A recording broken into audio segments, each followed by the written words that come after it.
Hey everybody, Plushie here. So after passing Lost Belt 7 and uploading all the fights, I feel like we can finally go back to the usual, which is Servant Hot Takes. And of course, to kick off a long line of Servant Hot Takes to come, we are going to start with our most beloved Grand Berserker that turned out to be an assassin, Tezcatlipoca. So let's take a look at his skills and MP and let's see how good he is. So his first skill is a 3-turn AoE 20% attack up, and it also gives an additional 20% attack up to all allies with Guts on a 5-turn cooldown. Spoiler alert, he does have a self-Guts effect, so this is essentially 40% attack up on himself. It is not a 5-turn cooldown though, because the Guts cooldown is 6 turns, so it's a little bit awkward, but it's still good in general. Obviously, having this skill proc on an ally is a little bit harder, but I do think it is actually a relevant effect in multi-core farming because there are quite a bit of good DPSs that are commonly used in multi-core that also has self-guts effects, and I will list them here so you can take a look. So overall, pretty okay effect, I would say. His second skill is Broken. It gives himself a 50% charge and his allies 30% charge, and also grants the party a 2-time 3-turn invul. And finally, it has a small demerit of a 1-time buff block that only buff blocks invulnerabilities for 3 turns. First of all, the battery is phenomenal. This is, in my opinion, the best AoE charging battery in the entire game. You know how people used to joke about how Castoria essentially has 110% battery because she has AoE 30 and single target 20. Congratulations, you got another one.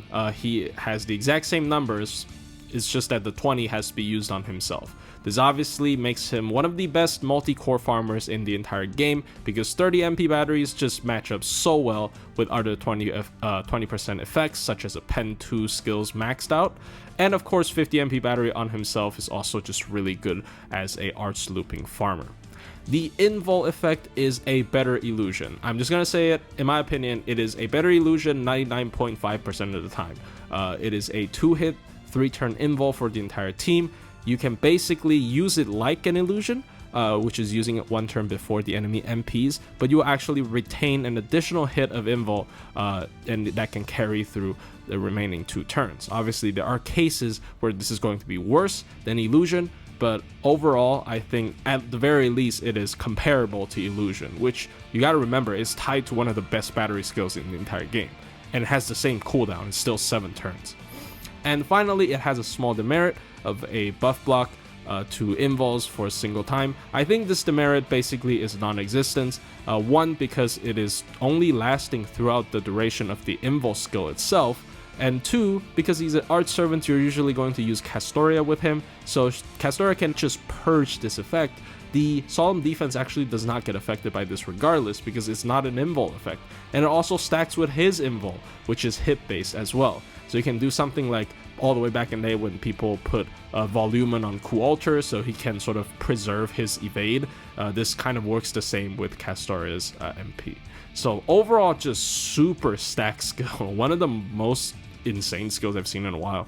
And finally, his third skill is a 1-time 3-turn Guts that revives him at 3000 HP. It increases his arts performance by 30% for 3 turns, and it gives him a 50% power mod against divine enemies as well as super large enemies. So if you match both, it's 100%. And finally, it grants himself a Sun Field nullification buff for 3 turns. Now, the Guts is pretty underwhelming. It is a 6-turn cooldown Guts with only a 3-turn duration, so you can just treat it as a trigger effect for his skill 1. The arts up for 30% for 3 turns is not amazing, it's just standard. 30% is pretty standard, but considering all his other effects, I think it's kind of fair. The anti-divine and anti-super large for 50% is power mod, which means it stacks really well with other forms of buffs such as attack ups and card effectiveness ups, and it also affects face cards, so he's actually a really proficient boss killer if you match both traits especially. And finally, he can nullify Sunfield for 3 turns. I think this is essentially a non-effect. It can counter some specific servants such as Gawain, but most of the time it's gonna do nothing. Let's take a look at his passives. So he has magic resistance A. I think 20% debuff resistance is actually significant enough to treat as a plus. He also has Territory Creation A, which is a 10% arts up, and it definitely helps considering his self arts up is a little bit small, and he's also an arts looper.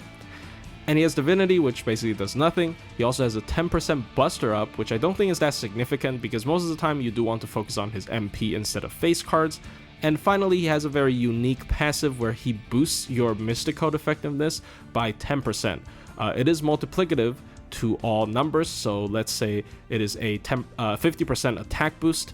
With this passive, it's going to be increased to 55% instead of 60%. I think most of the time this doesn't matter that much.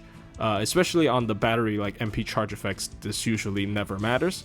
However, it can matter on like MP refund boosting. I think it's just a neat little effect. I wouldn't take too much consideration to it. I don't think that is like a main selling point of his. Fun fact, this can actually stack. So if you have 2 Tezcas on the field, it actually boosts your Mystic Code by 20%. And finally, his MP. It's an AoE 4-hit arts MP that gives himself Invul Pierce for a single turn, and it charges the party's MP gauge for 10%. And finally, his overcharge effect is a 20% MP damage up for 3 turns that procs before the MP damage, and it can scale all the way up to 40%. Oh boy, his MP. So he has fine refund. He loops on all classes if it's 3-3-3. Obviously, if it's less enemies, he might need some additional help on lower refund classes such as Assassins and Berserkers, but it's overall a fine looping MP. Invul Pierce is a really powerful effect. I don't think I have to reiterate that every single time I see it, but obviously it's just really good at taking care of very common boss skill effects or boss permanent gimmicks. And of course, once again, he's a arts looper, so he's going to be able to proc this effect very, very often. He also charges the entire party for 10%. At baseline level, it helps him self-refund. It's basically a 10 additional refund every time he MPs, but he's also a really good multi-core farmer, so this can actually come into play in farming if you use another DPS with him. And finally, of course, he has the juicy Space Ishtar ramp-up effect. This makes him one of the highest damaging AoE assassins in the entire game, especially on the 3rd wave. He's going to be really good at farming. I think he's just the best farming AoE assassin in the entire game, period. His damage is actually so good that even though assassins and casters are bad DPSs because they have bad stats and also their damage get multiplied by 0.9, I think he's fine as a neutral farmer, which is really, really impressive to me for an assassin. So how do I feel about Tezcatlipoca? Well, to summarize, he basically is extremely efficient at whatever he tries to do. In farming, he is a really good single core arts looper. He is able to loop on every single class in 3-3-3 nodes with double Castoria. If you are willing to unlock his append, you don't even need to use specific Mystic Codes. And he also has pretty decent damage. As I mentioned before, he has the Space Ishtar ramp up MP. And especially in multi-core farming, Tezcatlipoca shines very bright.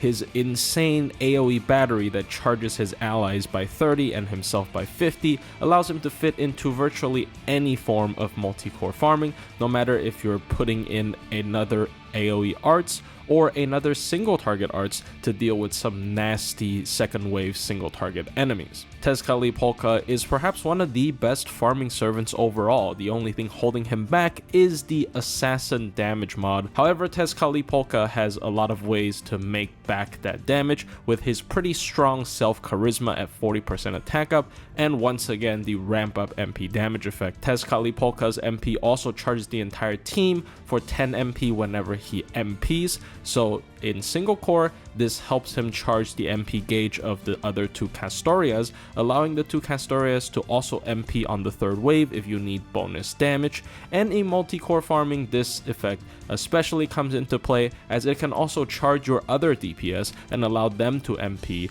easier in later waves. As for high difficulty and challenging content, Tezcatlipoca fits right into the Castoria and Arts stalling system. His second skill is extremely efficient as one, it is a better version of Illusion, and it also stacks well with Solemn Defense, as well as having its demerit being removable by Castoria, and 2, the AoE battery once again helps charge the Arts supports MPs, and that is usually the bread and butter of a Arts stall team. You try to MP as often as possible with like Castoria or Tamamo or Lady Avalon, so they get to sustain your entire team with all of these buffs. And Tezcatlipoca himself also has Invul Pierce on his MP, so he can deal with a lot of nasty enemy effects. And once again, his MP being able to charge the MP gauge of his other allies further helps this whole Arts engine when he is present in a stalling team. Tezcatlipoca also does pretty decent damage against divine and super large enemies, which are pretty common among bosses, so sometimes you even can use him against single target bosses that possess both traits, and his damage is going to be really good even though he's AoE. Perhaps the only weakness of Tezcatlipoca is when he is stranded. I think his face card aren't amazing in general. They don't really generate that much MP without buffs, nor do they do a lot of damage because he's an assassin. His guts is also a little bit lackluster as it has a short duration but long cooldown, and of course his second skill, rightfully so, having a long 7-turn cooldown, is not going to be very useful in solos for a survival skill.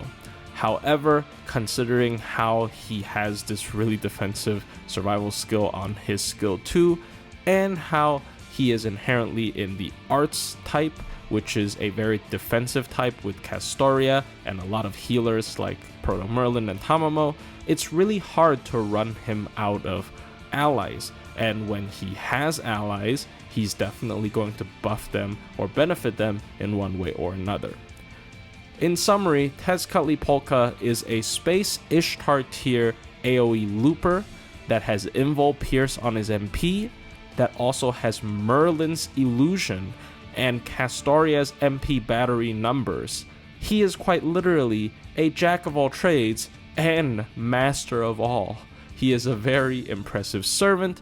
The only thing holding him back is his assassin class, but I think especially if you put him against other AoE assassins, he is among one of the most impressive servants. I do apologize, I did adjust my script multiple times. I realized that my testing methods is usually going to prefer servants that have good solo abilities, considering my ability to use these servants on specific boss fights on my ult are only going to be solos most of the time. And of course, if you evaluate Tezcatlipoca under a solo context, it is his weakest aspect in my personal opinion. So I did sort of adjusted this script, and maybe I'll have to adjust how I test my servants in future hot takes as well. But I admit I have not tested him nearly as much as some of my other subjects of a hot take video, but rest assured he is at the very least one of the best Arts AoEs in the entire game. It's just such a shame that he is another Arts AoE, and there's nothing I can really say about him that is new or exciting. So anyways, hope you guys enjoyed, and good luck for pulling for Tezcatlipoca, and I'll see you guys in the next one.